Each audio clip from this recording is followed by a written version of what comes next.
All right, here we are in the Great Rocky Mountains, and I got a lot to talk about while we're up here. Hopefully I have enough battery power. One of the things I want to give a plug for is proper and common sense environmentalism. Don't get me wrong, guys, I'm not a tree hugger, but I'm very much into preserving our great out of doors. And the woods, the forests, wherever you live, wherever you go out to do your adventures, do me a favor and take care of them.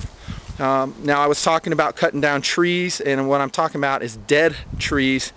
And be careful when you assess whether it's dead or alive. And I'm going to use these two that I just found here as an example. If we look at this one here, this is a quaking aspen. And again, we're about, I don't know, 8,500 feet elevation. I'd have to look at my GPS, I forget.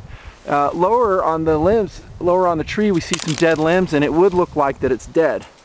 But as we go on up and we look at the top, shake the trunk, we can see that is obviously a live tree. There's foliage up there. I know that seems obvious, but there's so many people that don't do that, and they cut it down without checking. So, well, let's look at its nearby brother.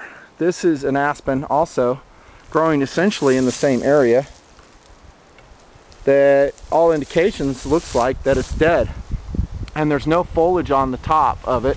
Again, we take the trunk against the skyline, sounds dead, and in reality it's probably pretty darn near to dead. But one thing we can do is we can take our knife, in this case Rat 1 by Ontario Folder, and just do a little notch here to check to see if indeed it's dead. Now you can tell right there it's dead, right? Looks dead to me. But then if we go down on the trunk and come here, I see some green right there. So that's not a dead tree completely. It looks like it's in the throes of death and it's almost done.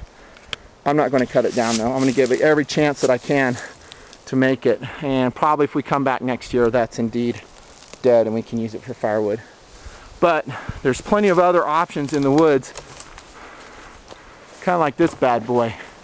And there's really no question whether he's dead or not. I mean, you can see the peeling bark. That quakey breathed its last breath probably a couple years ago.